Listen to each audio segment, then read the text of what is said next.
जुन कदम उहाँले उठाउनुभएको छ त्यो कदम संविधानको कुनै पनि प्रावधान, यो संविधानले जुन संविधान हामीले बनाएका अरूले बनाएको संविधानमा हामी सहभागी भएका होइन। यो संविधान हामीले बनाएका र हामीले बनाएको संविधानको व्याख्या संविधान निर्माता त्यही बेलामा पनि गरेका।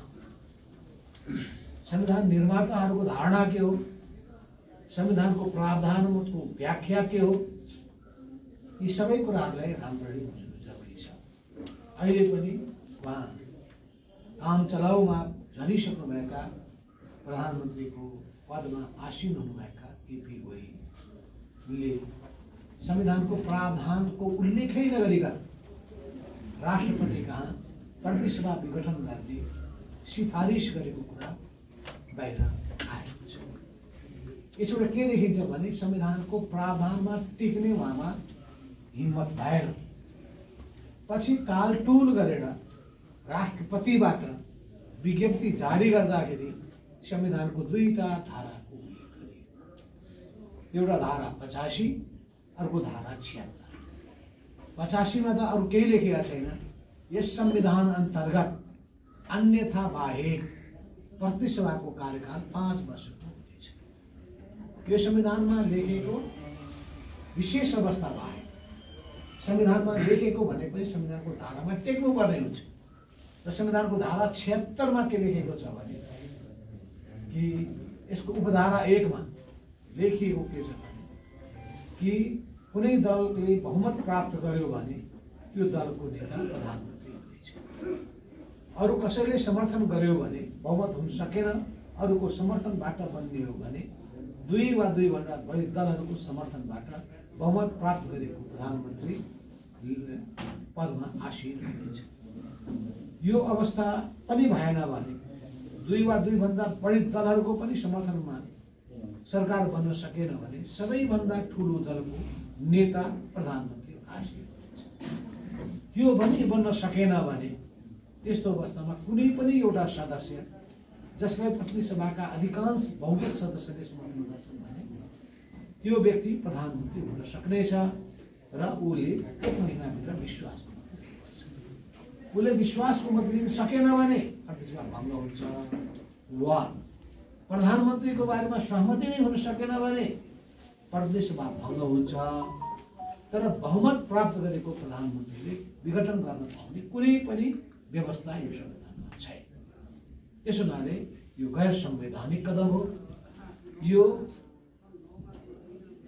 संविधानलाई मिच्ने मन परी ढङ्गले चल्ने त्यो निरङ्कुश छैन। हामीलाई बुढो मर्यो भने चिन्ता होइन, काल पलट्यो के भन्ने चिन्ता, एकजना व्यक्तिले के गर्यो भन्ने चिन्ता होइन, कस्तो परम्परा बस्ने भयो।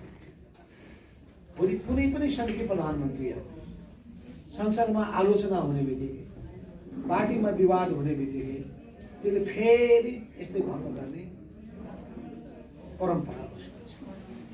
र जुन हिसाबले हामीले स्थायित्वको कुरा सोचेका छौँ, अस्थिरतालाई अन्त्य गर्न खोजेका छौँ, त्यो स्थायित्वको लागि र अस्थिरताको अन्त्यका लागि हामीले केही प्रावधान पनि राखेका छौँ संविधानमा।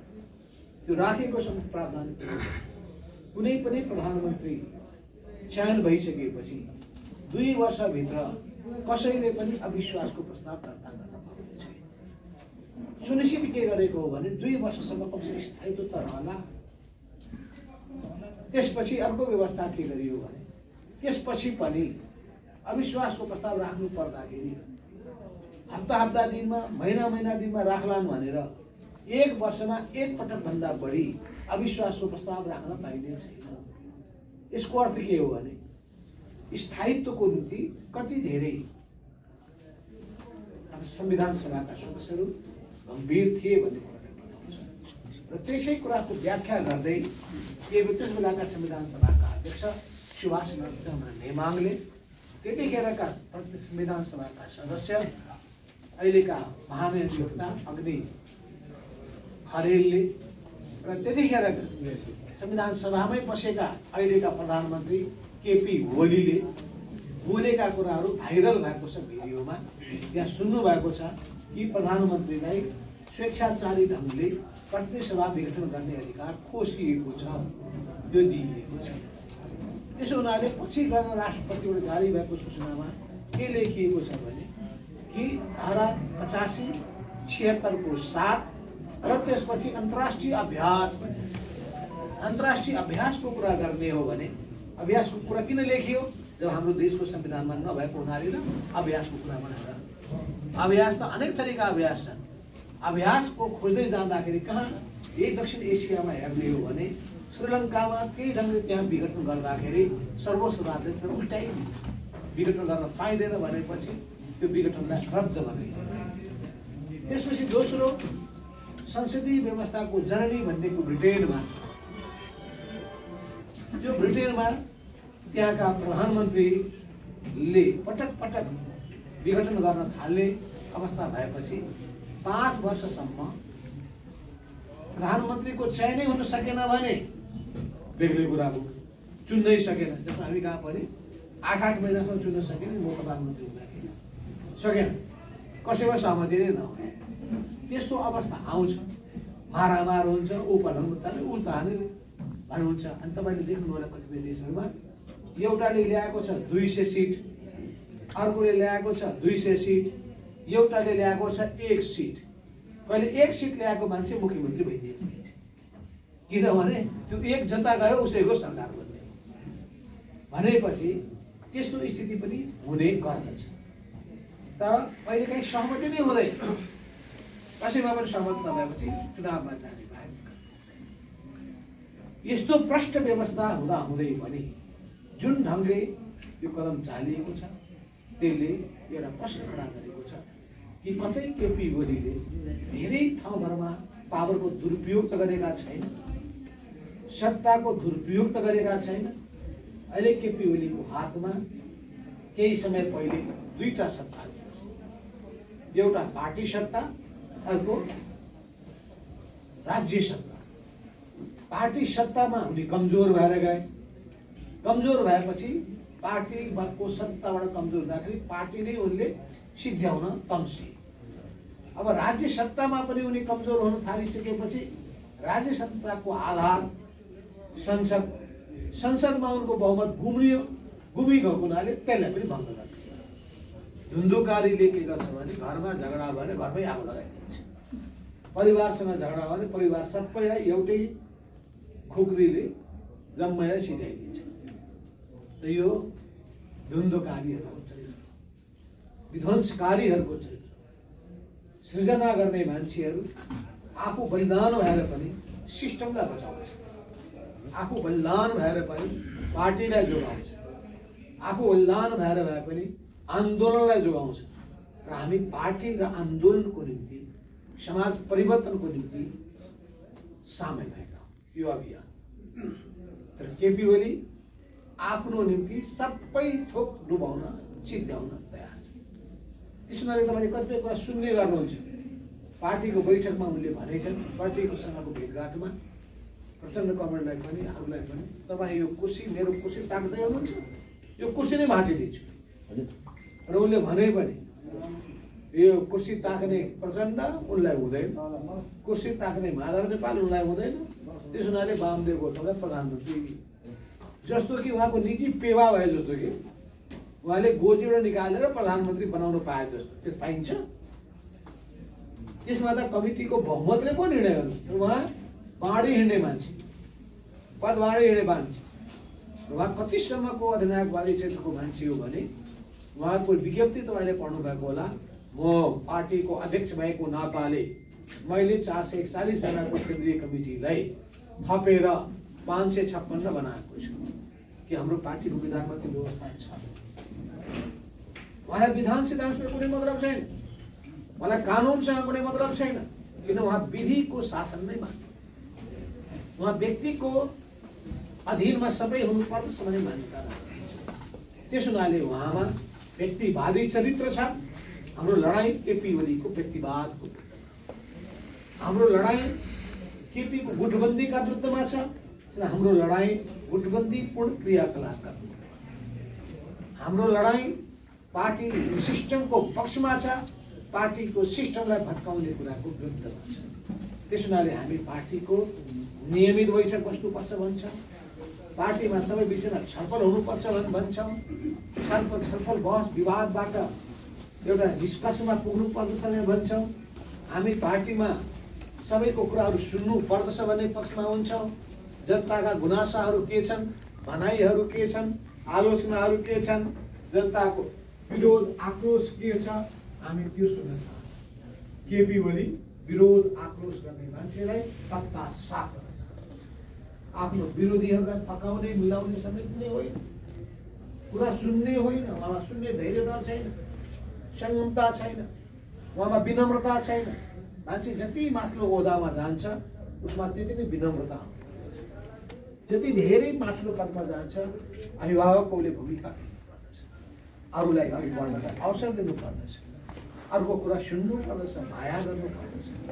केपी ओलीमा आफ्नो हनुमानहरू, भक्तहरू, अन्धभक्तहरू छन् भने तिनीहरूको निम्ति जतिसुकै ठुलो अपराध गरेको भए तापनि तिनीहरूको निम्ति उनी लाग्ने।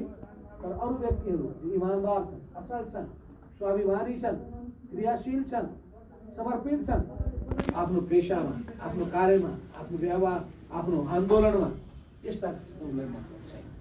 उनलाई आन्दोलनको चिन्ता छैन, उनलाई पार्टीको चिन्ता छैन, उनलाई परिवर्तनको चिन्ता छैन, समाज परिवर्तनको उनलाई चिन्ता छैन, जनताको सुख र जनताको हितको चिन्ता उनलाई छैन।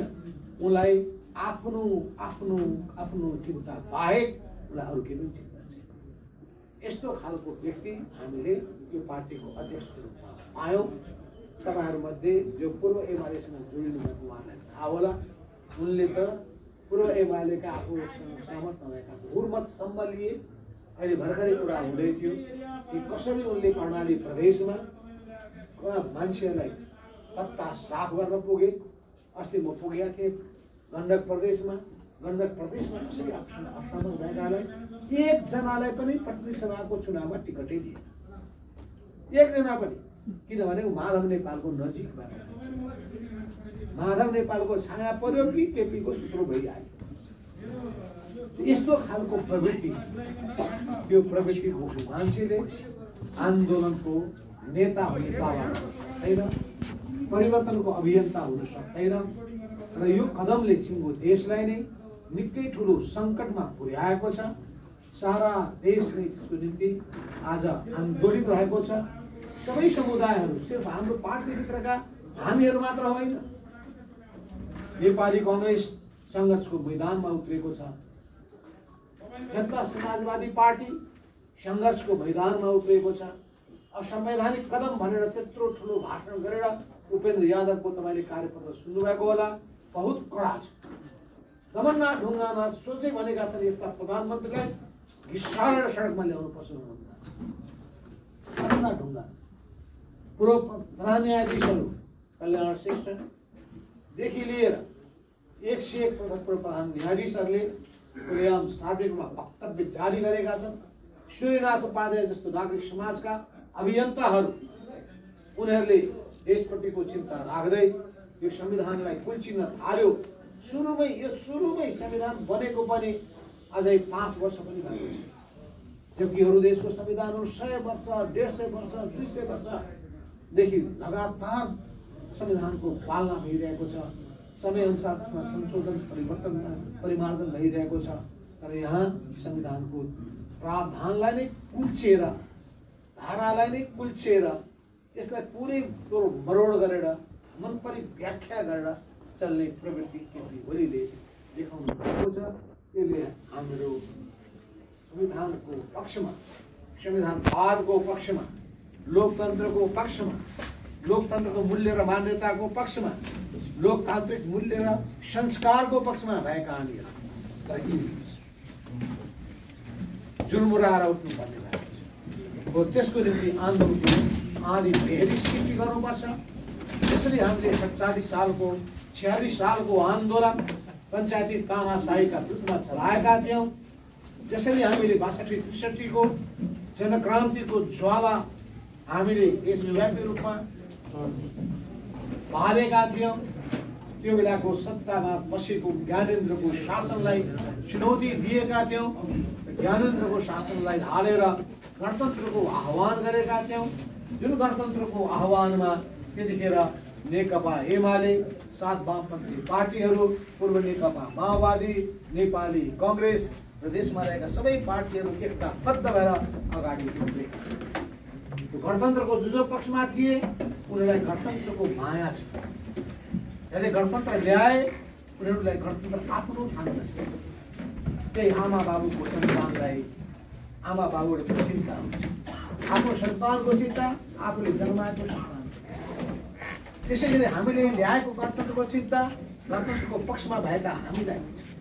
तर केपी ओलीजी गणतन्त्र विरोधी हो, थाहा छ तपाईँलाई। उहाँले पार्टीभित्र 2062 सालको असार साउनमा बसेको केन्द्रीय कमिटीको 7औं बैठकमा उहाँले नेपालमा गणतन्त्र आउन सक्दैन र यो ज्ञानेन्द्रको शासनलाई ढाल्न सकिँदैन, त्यस हुनाले बरु उनीसँग मिलौँ, मिलेर जाउँ भनेर मान्यता राख्ने मान्छे केपी ओली।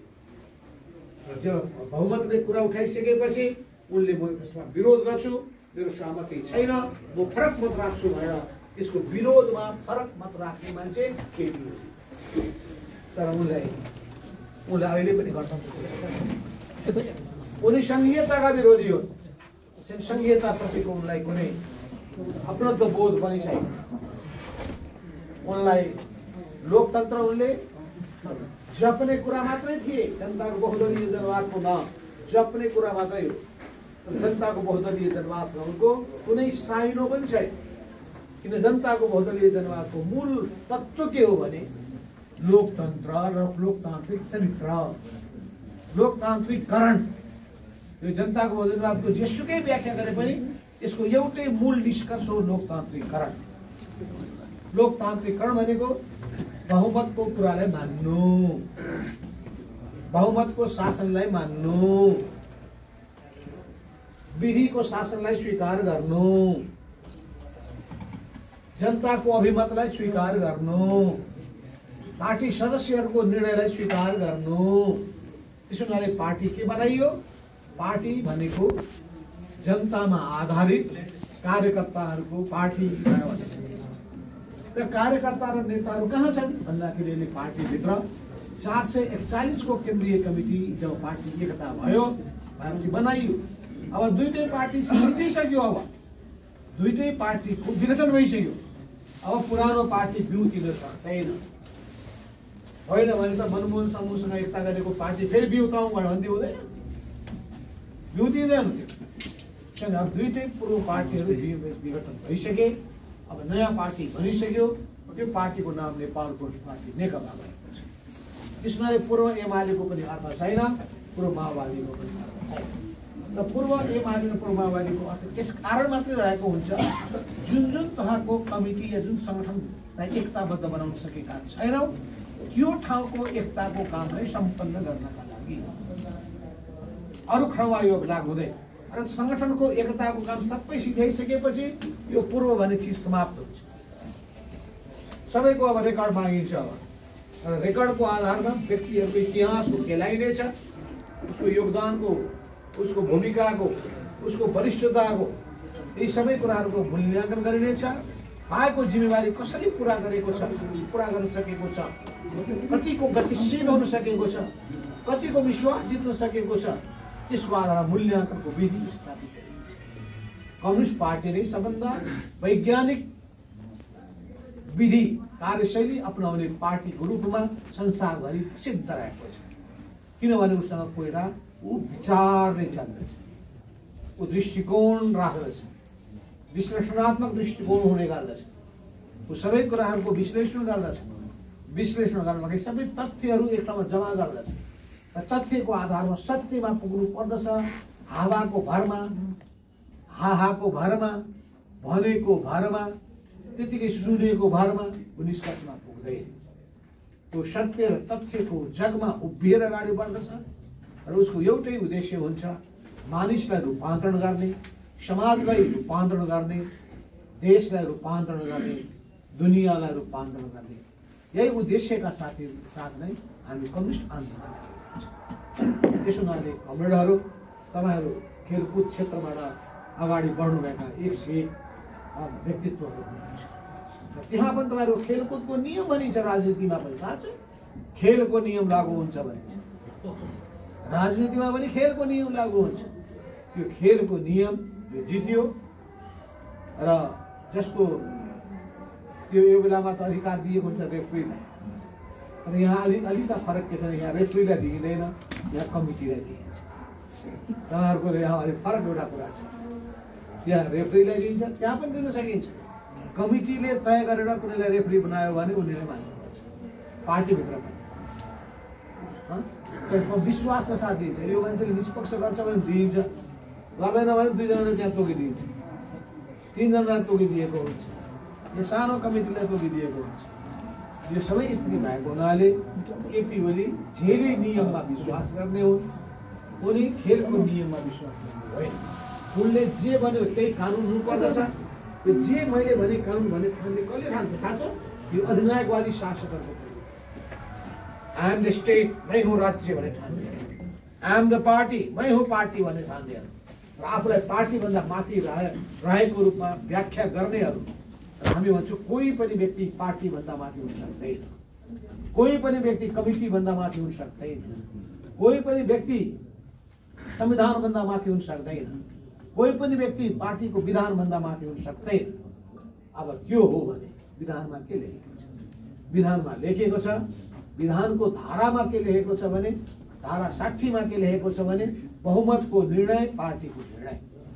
अहिले बहुमत कहाँ छ त? 441 जनाको केन्द्रीय कमिटी मध्ये अहिले कतिपय मौत बितिसकेका, मरिसकेका, कतिपयले जिम्मा पाइसकेर अन्त राजनीतिक नियुक्तिमा गइसकेका बाहेक अहिले केन्द्रीय कमिटीको सङ्ख्या 434 छ। यो 434 मध्ये हामीसँग 300 जना छ, केपी ओलीसँग 100 जना छ। अब हिसाब किताब तपाईँले पढ्नु भएको होला, 100 धेरै हुन्छ कि 300 धेरै हुन्छ? केपी ओलीको हिसाबमा 300 को केही अर्थ छैन, 100 नै बढी हुन्छ भने केपी डक्ट्रिनले त्यही भन्छ। भनेपछि अब यस्तो खालको चाहिँ सन्काहा स्वभावको मान्छे यो पार्टीको अध्यक्ष हुन पुगे, यही हाम्रो दुर्भाग्य। तर अब उनीको त्यो दुर्भाग्यको भारी ती बाँकी भएकाहरूले बोक्ने हुन्। कुन दिन दिगदार भएर केपी ओलीलाई त्यागेर आउने हुन्, दिन हेर्दै जानु होला, उनीहरूको आउने ठाउँ पनि यही नै हुन्छ। त्यस हुनाले अब यहाँ कसैले लागेको होला, सूर्य चिन्ह के होला, अदालतको फैसला के होला, अदालतको के फैसला होला र सूर्य चिन्हको फैसला के होला भन्ने कुराको आधारमा सही र गलतको जाँच हुन्छ कि विचार सिद्धान्तको आधारमा सही र गलतको जाँच हुन्छ? विचार र सिद्धान्तको पक्षमा उभिने मान्छेहरू एक्लो बृहस्पति झुटा, मलाई ठाने पनि झुटा, कसैले ठाने पनि म सही कुरामा छु भन्ने वो हिम्मतका साथ, दृढताका साथ उभिएको हुन्छ। हामी सही कुराको पक्षमा छौँ, सही विचारको पक्षमा छौँ, सही दृष्टिकोण लिएर अगाडि बढेका छौँ।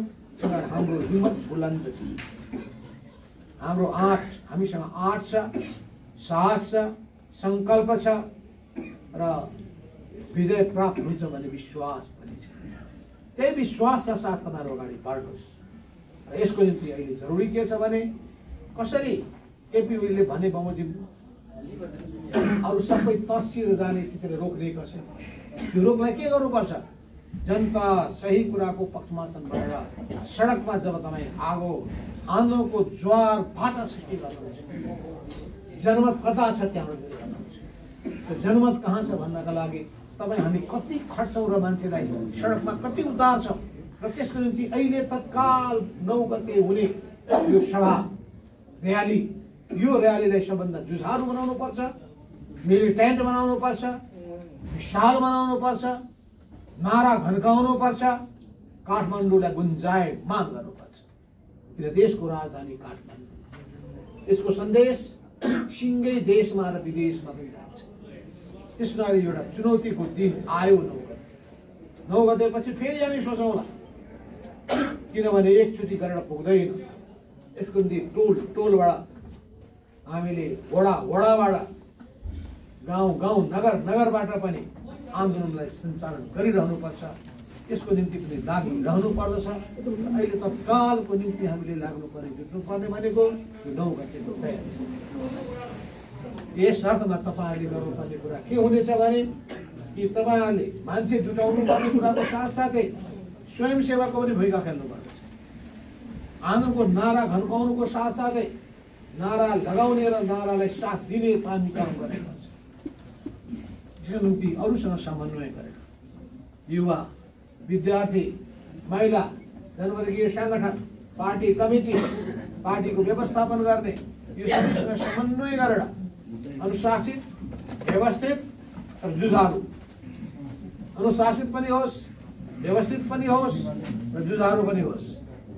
यस अर्थमा जहाँसम्म तपाईँलाई थाहा छ कि हामीले सुरुदेखि नै म आफै प्रधानमन्त्री हुँदाखेरि तपाईँहरू खेलाडीहरूको हितको निम्ति के निर्णय गरेको थिएँ तपाईँलाई सम्झना हो। त्यो म आज त्यस बारेमा चर्चा धेरै गर्न चाहन्छु। कसरी समाजका सबै वर्ग र तहलाई अगाडि बढाउनु पर्दछ भन्ने कुराको सन्दर्भमा महिलाहरूको हित, आदिवासी जनजातिहरूको हित, मधेसी समुदायहरूको हित, मुस्लिम समुदायको हितदेखि लिएर मेचीदेखि महाकालीसम्मका सबै समुदायहरू, युवा, विद्यार्थी, साना बालबालिका, किशोर, वृद्ध, यी सबैको हित र कल्याणको निम्ति हामी कम्युनिस्ट आन्दोलनलाई अघि बढाउन खोज्यौँ।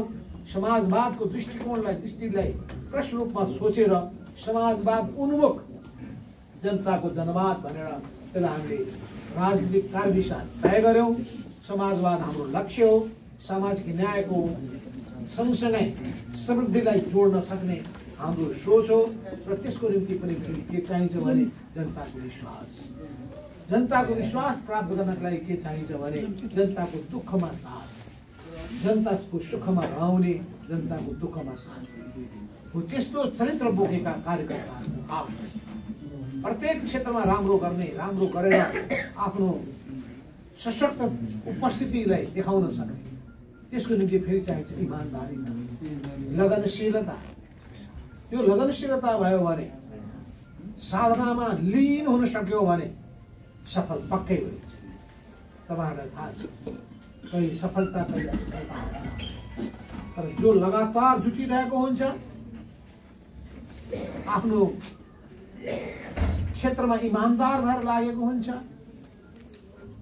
कसैले भनेर होइन आफै पनि त्यसको आफ्नो निम्ति अभ्यास गरिरहेको हुन्छ, त्यो सफल भएर उत्कृष्ट भएर देखा पर्छ।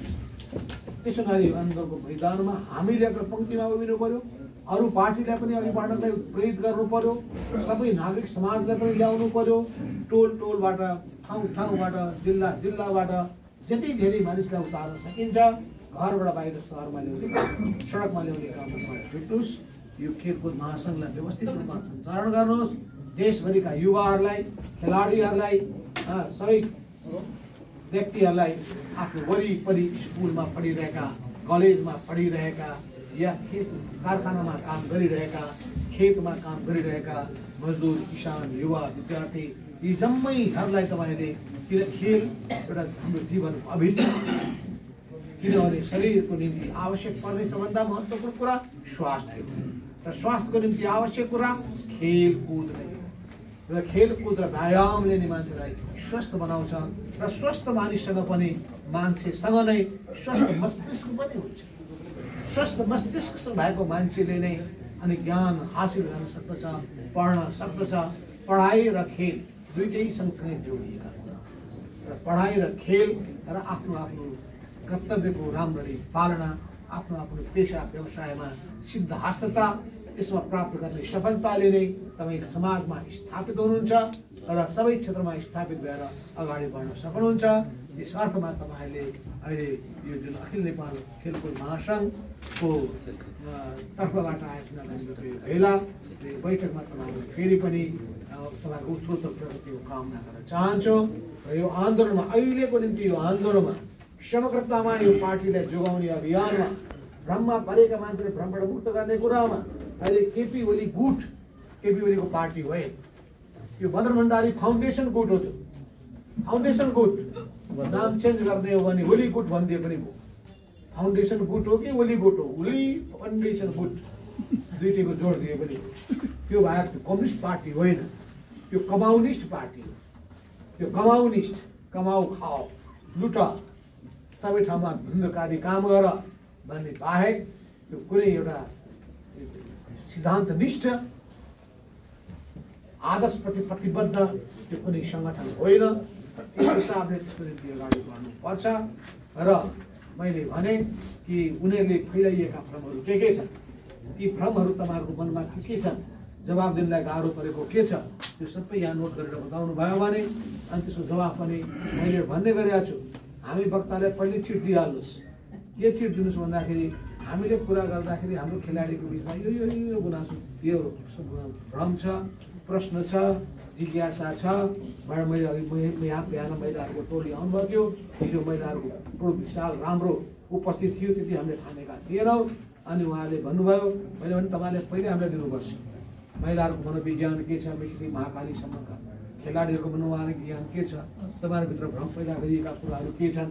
त्यसले आफ्नो वक्ताले ठ्याक र अहिले सबैतिरको माहौल राम्रो छ। अस्ति भर्खरै हामी पोखरा गएका थियौँ र पोखरामा म र कमल प्रचण्ड कमल दुईटैले गएर त्यहाँ सम्बोधन गऱ्यौँ र पोखरामा त्यस्तो होला भनेर ठानेका थिएनौँ। यति बृहत, यति ठुलो, यति राम्रो मेरो हल टनाटन र बाहिर मान्छे त्यतिकै थिए, त्यसले उत्साह पैदा गर्ने सिन्धुपाल्चोक प्रदेश। त्यसपछि हामी पुगेका थियौँ दाङ जिल्ला। दाङ जिल्ला त शङ्कर पोखरेलको जिल्ला भनेर मान्छे भन्थे, के को थियो शङ्कर पोखरेल भागा भाग मान्छेहरू 5000को चाहिँ कार्यकर्ता भेला भन्दै थिए। टाउको गरेर कति हुन्छ भन्नुहोस् न भनेपछि 3500 भनेपछि त्यहाँबाट चाहिँ अझै बर्दिया जिल्लामा हाम्रो वामदेव कर्ण कहिले घरि यता घरि उता, म बिचमा छु भन्नुहुन्छ। त्यस्ता कुराको कुनै अर्थ छैन। वामदेव कर्णले बिचमा भएकालाई यता जाऊ, बाँकीलाई यता ल्याउँछु भन्नुहुन्छ भने ठिक छ, यताकालाई उता जाऊ, बाँकी चाहिँ यता नजाऊ, म जाऊ भन्नुहुन्छ भने त्यो ठिक छ। एकदम ख्याल गर्नुहोस्, सिधा कुरा छ। वामदेव कर्णले उताको मान्छे यता हो भन्नुहुन्छ भने वामदेव कर्णले साथ लिइन्छ। यताका मान्छेलाई चोइट्याउँदै उता ल्याऊ, म कतै छैन भन्नुहुन्छ भने त्यो पत्याइन्छ। के गर्नुभएको छ तपाईँले पनि आफ्नो ठाउँमा भन्नुहोला। होइन भने वामदेव कर्णलाई म आह्वान गर्न चाहन्छु, केपी ओलीबाट तपाईँ त थिलथिलो भइसकेको मान्छे, 20औँचोटि तपाईँ धोका खाइसकेको मान्छे, कतिचोटि धोका खाएको हुन्छ तपाईँको, आउनुहोस्। ऐन मौकामा उभिनु भयो भने तपाईँको विश्वास गरिन्छ। ऐन मौका गमाउनु भने पछि ढिलो भइसकेको हुन्छ। मान्छेको पहिचान सङ्कटको बेलामा हुन्छ, अप्ठ्यारो बेलामा हुन्छ। अप्ठ्यारो सङ्कटको बेलामा नउभिने भने मान्छेले विश्वास गर्दैनन्। त्यस हुनाले त्यस हिसाबले जानु हुँदैन। त्यसो उहाँको जिल्ला बर्दिया जिल्लामा जाँदा त झन् 4000 भन्दा पनि बढी मान्छे कार्यकर्ताहरू, आमसभा होइन, हेर्दा आमसभा जस्तो लाग्ने बर्दिया जिल्लामा त म त दङ्ग भने। किनभने सङ्गठनको हिसाबले पूर्व एमालेको त्यहाँ सङ्गठन जम्मै चाहिँ केपी ओली बुथले खाइसकेको थियो, किराले खाए जस्तै सिध्याइसकेका थियो। तर सिध्याएको रहेनछ। हामी जिउँदैछौँ भनेर भन्यो भने हामी बाँचेकै छौँ भने देखाए र हामीलाई तपाईँ पत्याउनु न कमरेड, हामी तपाईँलाई देखाइदिन्छौँ भनेपछि हामी दङ्ग पऱ्यौँ। दङ्ग पर्दै त्यहाँबाट चाहिँ नेपालगञ्जमा फेरि आयौँ। नेपालगञ्जमा त्यस्तै त्यहाँ एकदम खाली छानिएकाहरू 1500देखि 2000को पुरै हल टनाटन बाहिर बसेका, त्यसले गर्दा बेग्लै किसिमको त्यहाँ पूर्व त्यो अहिलेको लुम्बिनी प्रदेशको पूर्व भेरी अञ्चल, पूर्व राप्ती अञ्चल, यो दुईटै ठाउँ त गजब रहेछ।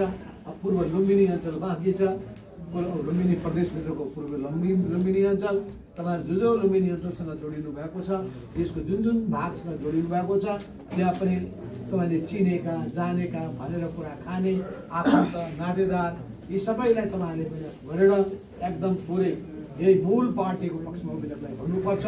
किन मैले भनिहालेँ 70% भन्दा बढी केन्द्रीय सदस्य हाम्रो साथमा छन्।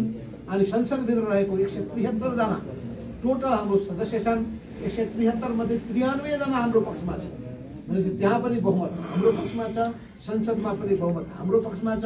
र राष्ट्रिय सभा र प्रतिनिधि सभा दुईटै जोड्ने हो भने 93 होइन 117 जना भनेपछि हामीलाई चाहिन्छ 110, त्योभन्दा 117 जना हाम्रो पक्षमा छन्।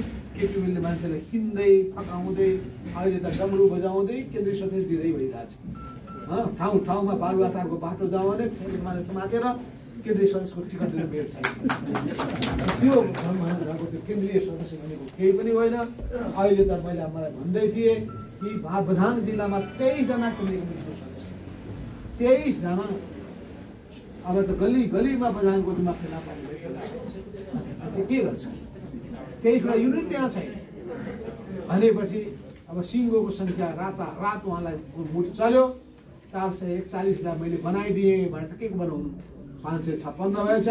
56 भएपछि झगडा सुरु भयो। त्यसपछि 1179 भएछ। 1179 भइसकेपछि अर्कोले गाउँ कमिटीको सदस्य भएपछि जिल्ला कमिटीले छोड्छ अनि जिल्ला कमिटीले गराउन थालेछ। अनि 1501 भएछ। 1501 भइसकेपछि अब फेरि मार भइरहेछ। अब 2501 गराउँछु भन्दैछन्।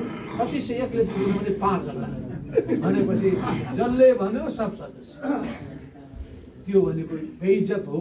त्यही भएर चाहिँ उनीहरूको फाउन्डेसनमा 20 वर्षदेखि काम गरिरहेका दामोदर अर्याल भन्ने फाउन्डेसनका त्यहाँको केन्द्रीय नेता, उनले पुरै यो फाउन्डेसनको सबै कमिटीलाई यता नेपाल कम्युनिस्ट पार्टी नेकपा जसको माधव नेपाल र प्रचण्डले गर्नुभएको छ त्यसमा हामी पुरै समाहित गऱ्यौँ र त्यहाँको शपथ ग्रहण गरेर गर्न गएका रहेछन्। त्यो शपथ ग्रहणलाई थुक्क भन्ने छोडेर बालुवाटारबाट आएर उनले घोषणा गरे।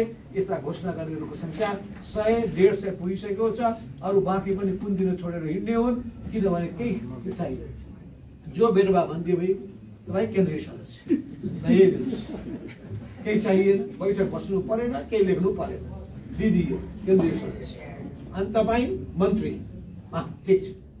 अब मन्त्री एउटा छ भने 50 जनालाई मन्त्री बनाइदियो। भोलिको टिकट तपाईँ मेयर, जे भन्दै पनि फकिने मान्छे पनि कस्ता हुँदो रहेछ, लोभी लालची मान्छे कस्ता हुँदो रहेछ, विश्लेषण नगर्ने पनि मान्छे कस्ता हुँदो रहेछ। अब त्यस्ताहरूले आफ्नो पुरपुरोमा हात हाल्ने हुन्, पुरपुरोमा हात राखेर धुरु रुने हुन्, पछुताउने हुन्, कमरेड गल्ती गरिएछ।